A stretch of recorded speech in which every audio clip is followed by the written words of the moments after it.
예, 성경적 세계관의 정의를 잠깐 또 살펴봤고, 그리고 그것이 어떻게 우리의 삶 속에서 적용되고 있는지를 이제 잠깐 살펴봤습니다. 그러면서 마지막에 생각하는 건 우리의 관점에, 우리의 세계관의 중심은 성경이다 라고 하는 건데, 이 이야기에 대해서 베드로 사도의 그 표현이 아주 명확하다고 봅니다.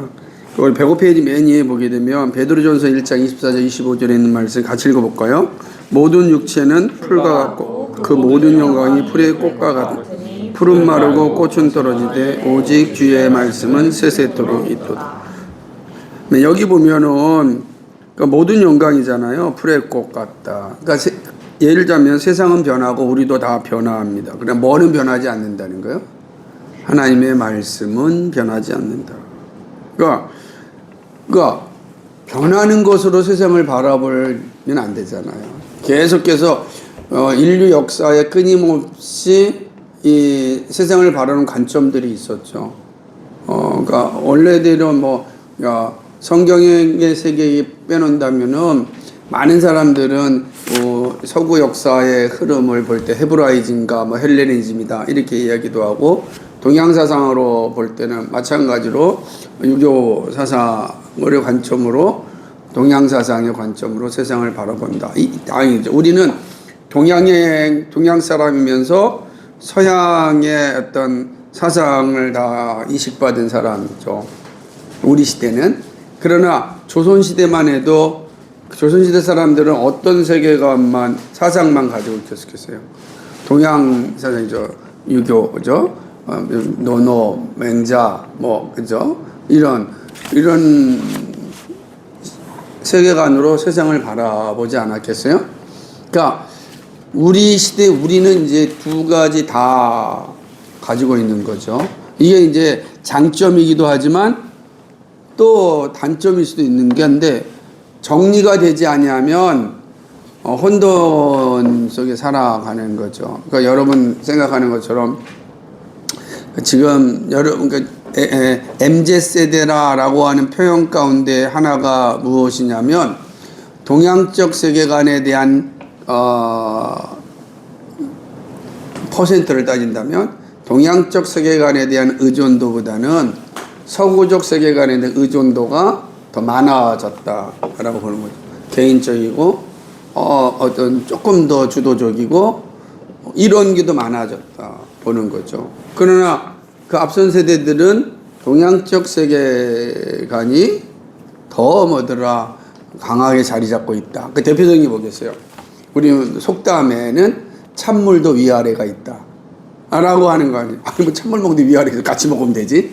이게 MZ 세대지. 그러니까 세계관에 충돌이 있는 거죠. 그럼 이제 예를 들자면은 앞선 세대는 당연히 커피를 아랫사람이 타야 된다라고 하는 인식이 있죠. 장유서니까, 그죠? 하지만 지금은 서구적 세계관은 그냥 커피 자기가 먹는 거지. 기호식품을 왜 남한테 타라 그래? 이런 게 이제 세계관의 변화, 관점의 변화가 온 거죠.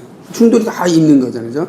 그러니까 그런 시대에서 여러분이 사는 시대는 이 퍼센테이지가 서구적 세계관으로 좀 더 이렇게 확장되어져 있는 시대에 살고 있는 거다. 그렇다고 한다면 우리가 바라보는 인류 역사에서 나타난 모든 사상들은 다 어떻게 됐어요? 다 유통기한이 있는 거였다. 다 유통기한이 있어요. 그런데 성경은 영원하다. 유통기한이 없다. 그러면 유통기한 있는 걸 가지고 세상을 바라본다면 우리는 시대에 한정되겠지만, 우리는 유통기한이 없는 말씀으로 본다면 우리는 어떻게 돼요? 우리는 그 말씀으로 세상을 바라보는 자리에 흔들리지 않게 있겠죠. 그런 측면에서 얘기하는. 그래서 세상은 변하고 우리도 변하지만 그런 말씀은 변하지 않는다. 그래서 로이드 존스 목사님이 쓴 그 설교집 제목 가운데 하나가 뭐냐면, 변하는 세상, 불변하는 말씀. 변하지 않는 말씀 얘기하는 거죠. 세상은 변하지만 말씀은 변하지 않는다라고 하는 거 되게 중요하다라고 하는 거죠.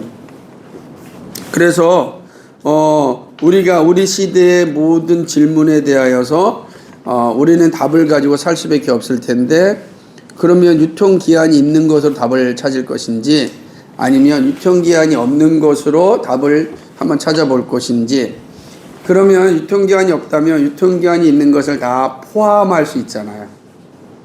그죠? 유통기한이 있는 건 그 기한이 끝나면 못 쓰지만 유통기한이 없으면 유통기한이 있는 모든 것들을 다 바라보고 받아보고 우리는 해석할 수 있고 답을 얻을 수 있다고 보는 거죠. 그렇게 본다면 도대체 성경은 이러한 세상, 우리가 살아가는 세상의 문제에 대해서 어떻게 말해주고 있는가? 그거는 바로 이제 성경이 보여주는 관점, 세계관은 창조, 타락, 구속, 완성의 패러다임을 가지고 개인과 세상을 바라보게 한다. 그러니까 우리의 개인도 이 세상도 사실은 큰 명제적으로는 이렇게 창조, 타락, 구속, 완성이라고 하는 큰 흐름을 통해서 보는 거죠. 근데 이 단어 자체에 온전한 이해가 없으면 어려운 거지. 여기 뭐야? 창조, 타락, 구속, 완성으로 본다는 게? 그러니까 창조와 함께 타락한 세상에서의 모습. 성경은 어떤 게 가장 많이 기록되어 있을까요? 내용이요? 아니면 단어요? 내용이. 부활. 응? 부활. 부활? 부활에 대한. 그게 아니라 성경 전체에서 전체를 볼 때. 성경 전체는 창조 몇 장 없잖아요. 그죠? 이것 중에. 그 중에 구속? 타락 별로 없죠. 그지? 그런데 뭔가요? 타락 이후부터 구속까지의 과정이 가장 많죠. 타락 이후의 세상. 타락 이후의 세상. 타락으로부터 구속까지의 과정이 거의 다죠. 그 구속은 어떻게 돼요? 또 짧죠? 그 다음에 구속 이후 완성까지의 세상. 구속 이후의 세상. 그러니까 창조, 타락, 구속, 타락과 구속이 가장 이제 많은 것을 차지하고 있는 거죠. 완성은 아직 우리가 보지 못하니까. 그러면 성경에 이렇게 타락을 많이 기록한 이유가 뭘까? 타락 이후의 세상, 그죠? 구속까지의 과정, 이게 우리가 살아가는 세상을 아주 잘 보여주는 관점이 된다는 거지. 우리는 타락된 세상에 살아간다고. 그러면서 우리는 구속받은 자애로 살아가는 거지. 그러니까 타락된 세상에서 구속받은 자로서 살아가는 거지. 근데 이 전체는 뭐예요? 하나님의 창조 세계. 그러면 타락이라는 거는 뭐와 비교하는 거예요? 창조와 비교하겠지. 그래야 알 거 아니에요. 창조와 비교되지 않는 타락은 없고. 구속은 뭐와 비교하는 거예요? 타락과 비교하겠지. 완성은 뭐가 비교해서? 구속과 비교하는 거지. 그냥. 그러니까 뒤에 있는 것이 앞에 있는 것을 이제 바라보게 하는 것 아니겠어요? 그러니까 그렇게 전체적인 가르침을 우리가 잘 이해한다면 내가 이 세상 살아가고 일 때에 정말 유익한 답을 얻을 수 있다는 거지. 누구보다도 그걸 얘기해 보는 거죠.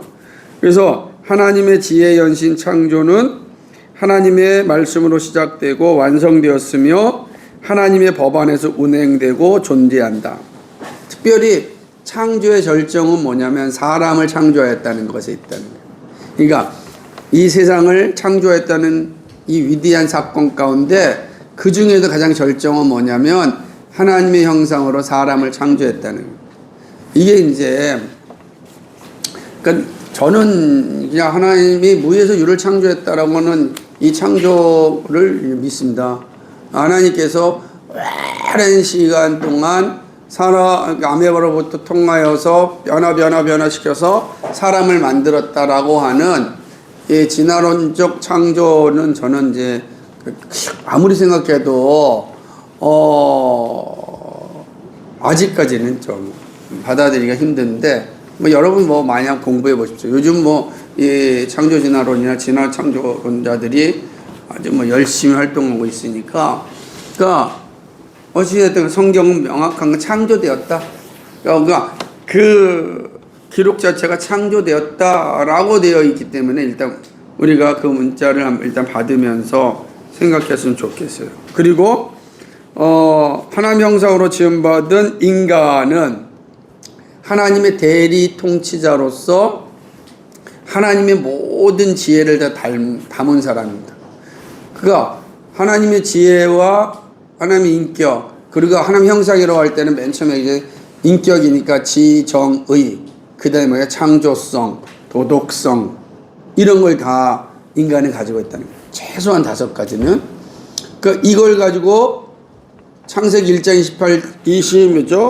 6절에서 28절, 2장 17절에서 사람에게 주신 명령이 뭐냐면 요걸 가지고 뭘 만들라는 거예요? 문화를 만들어라. 여러분 문화 그러면 뭐 K컬처 이런 것 때문에 막 그런 걸 문화라고 생각하는데 그것이 아니고 문화는 이제 빨리 이제 책을 내야 될 텐데 언젠가 내겠지만 문화에 대한 책을 글은 다 써놨지만 문화는 삶의 방식을 문화라 그러는 거예요. 우리가 사는 모든 삶의 방식 그 자체가 문화예요. 그러니까 음악도 당연히 문화의 일부분이지만 건축도 문화의 일부분이고 우리의 삶의 행동 양식도 문화의 일부분이죠. 그 모든 문화를 하나님께서 뭐하라고 말씀하냐면 개발하라고, 그리고 문화를 또 다스리라. 그래가지고 문화 명령이라 창조 명령이라 그런 거거든요. 그게 이제 창조에서 나타나는 가장 핵심적인 거죠. 그러니까 우리가 삶의 자리에서 뭘 만들어내라는 거냐면 이런 변화와 개혁을 다 만들어내라. 이게 사실은 인간의 형상으로 지음받은 인간, 문화를 만들어내는 거죠. 그러니까 직장생활 가운데 나는 어떻게 이런 직장 속에서 문화를 만들어낼까? 사실은 개인적인 나로서는 별 힘이 없는 것 같아요. 근데 이런 건 중요합니다. 뭐냐면 계란으로 바위를 치는 행위가 아주 별 효력이 없는 것 같지만 역사를 길게 보면 누군가가 처음으로 계란으로 바위를 쳤기 때문에 긴 역사 후에 깨진 거예요. 이게 없으면 깨지는 게 흔적 없거든요. 그래서 내가 하고 있는 일들은 반드시 내가 해결해서 결정하겠다, 이건 아닙니다. 하나님 우리 그걸 요구하신 것도 아니고. 그런데 하나님 우리에게 주신 거는 문화, 하나님의 형상으로 지음받은 우리가 있는 곳에서 문화를 뭐 하는 거예요? 만들어내라는 거거든요. 그 말은 처음에 하는 사람들, 만약에 우리 생각 첫사람이 돌도끼를 만들었을 때 어떻게 만들었겠어요? 그죠? 그러니까 그 돌도끼가 지금 뭐가 됐어요? 레이저 기계까지 온 거 아니겠어요? 그게 시작인 거죠. 그게 없이는 도구의 발전이라는 것은 첫사람이가 누군가가 도구를 만들어내야 계속해서 뭔가 좀 조금 더 나은 게 없을까 해서 만들어지는 거잖아요. 그게 하나님이 원하시는 역사. 그러니까 여러분의 직장 생활에서도 나는 아닌 것 같은데 이거는 조금 바꿨으면 좋겠다라고 한다면 말 한마디를 던졌다든지 컵 하나를 바꿨다든지 이게 하나가 하나님의 긴 역사에 있어서 문화를 만들어가는 거죠. 마치 우리가 BTS가 되라는 게 아니란 말이에요. 뭐 유명한 건축가가 되라는 게 그게 그럴 사람은 생각을 해요. BTS가 나오려면은 누군가가 여기서 또 춤 한 번 췄던 사람, 노래 하나 만들어서 있었어야 될 거 아니에요. 그런 과정 속에 있는 열매일 뿐이지. 그리고 이건 시대의 아이콘이니까 시대가 지나가면 다 잊어버려요. 목사님 쓴 글에 서태지와 아이들의 문화에 대한 이해를 엊그저께도 지난번에도 쭉 읽어보니까 잘 썼는데 아는 사람이 없잖아요. 그러니까 시대의 산물로 사라지는 거예요. 그래서 지금은 쓰려면 누구에 대해 써야 되겠어요? BTS에 써야 되는 거죠. 그래서 BTS에 쓰는 거죠. 하지만 예를 들자면 예승이 시대, 지금 초등학교 유치원 시대 애들이 알겠어요? 나중에 여러분 나이가 됐을 때 20년 뒤에 그때까지 살아있으면 모를까? 그죠? 제가 보니까 그렇게까지 살아있지는 않더라고. 모르긴 하지만 이게 보니까 비틀즈도 아무리 열심히 했지만 마니아만 알고 사라지더라. 마니아만 알지. 아니면 비틀즈 노래 아는 게 있어요? 저는 다 알죠. 어우, 다 알아요. 세대까지는 우리 훌륭하네요. 살아 있습니다. 살아있네. 아직 살아있잖아, 비트니가. 예. 그렇지만 뭐, 그게 뭐 BTS만큼 막 난리치진 않잖아요. 그죠? 그러니까 시대의 산물이 진행한다. 여전히 서태지 알고 있지만, 다 그렇다라고 하는 거지. 그러니까, 우리가 하나님 형상을 지원받았다는 건 문화명령을 수행할 존재로 지원받았다라고 하는 거죠. 그래서 아담은, 이제 첫사람 아담은 하나님의 형상을 지원받아서 에덴 동산이라고 하는 곳에서 하나님의 나라를 이제 건설하는 그런 소명을 받은 거지. 하나님의 건설, 우리 다 건설하듯이. 그렇다는 거죠. 그러니까 이렇게 창조는 인간의 근원과 삶의 이유 그리고 목적을 분명하게 제시합니다. 이죠. 그리고 여기 105페이지 아래줄 한번 읽어보면은 되게 중요한 동시에 한번 읽어보고 시작. 동시에 자연이 자연으로 존재하는 이유가 무엇인지도 말하고 있다. 그러나 이러한 에덴의 생활 가운데 동산의 평화를 깨는 일이 생기고 말았다. 여기죠. 그러니까 자연이 자연으로서 존재하는 이유도 창조에서 나온 거죠. 그 뭐죠? 자연의 존재 목적이 뭐예요?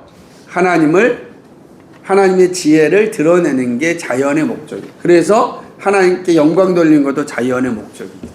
사람의 목적과 자연의 목적이 같아요. 그러니까 모든 우리가 그래서 자연을 보면서 탄성 지르잖아요. 와, 너무 아름답다. 도대체 누가 이런 걸 만들 수 있을까? 이렇게 표현할 때 그 누가는 누구겠어요, 그죠? 사람은 아닌 것 같고, 그러니까 그 함의는 사람은 아니다. 그럼 누구야? 할 때 우연히 아니면 창조주 이렇게 간다는 뜻이지. 그러니까 자연의 아름다움은 자연의 존재 목적도 사실은 뭐야? 하나님을 영광 돌리는 거지. 우리의 모습과 동일하게. 그런데 문제는 이런 아름다운 것들이 지금 우리가 보고 있듯이 다 박살났다는 거예요. 그 이유가 어디 있느냐? 읽어볼까요? 거기 시작.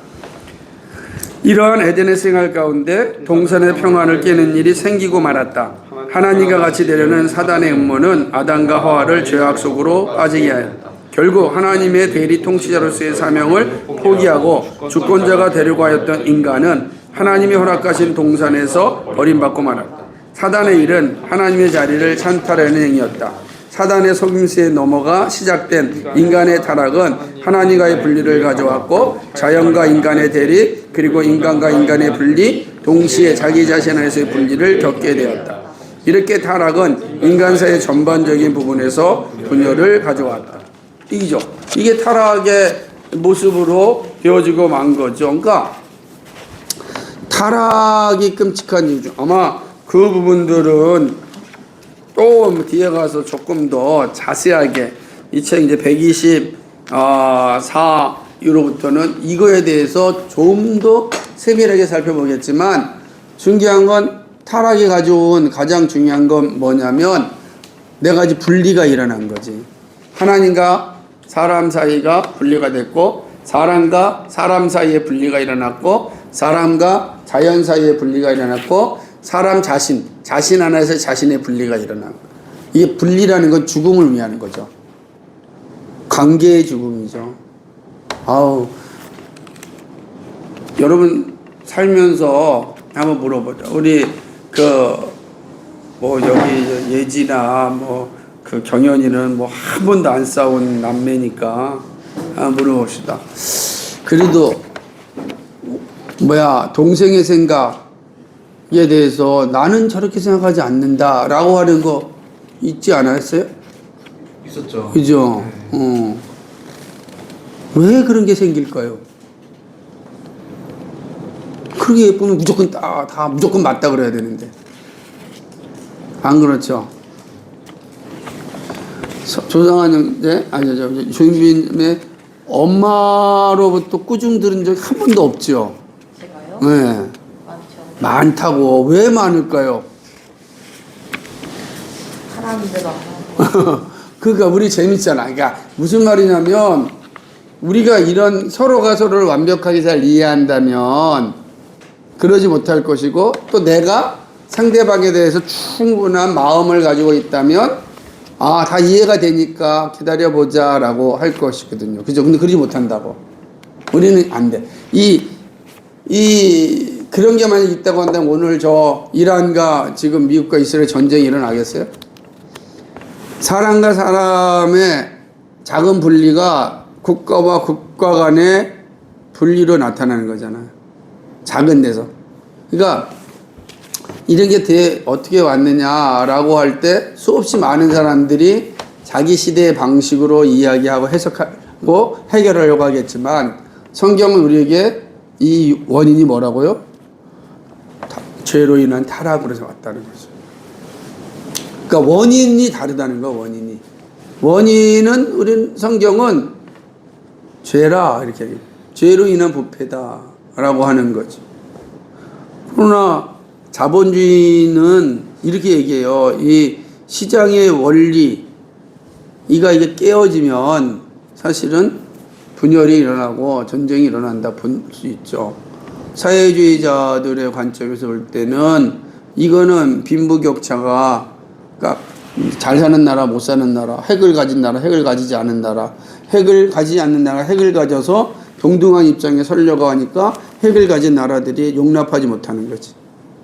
나는 재밌는 표현이 있어요. 트럼프 대통령이 이야기할 때 미치광이가 핵을 가지고 있으면 세계가 위험하다.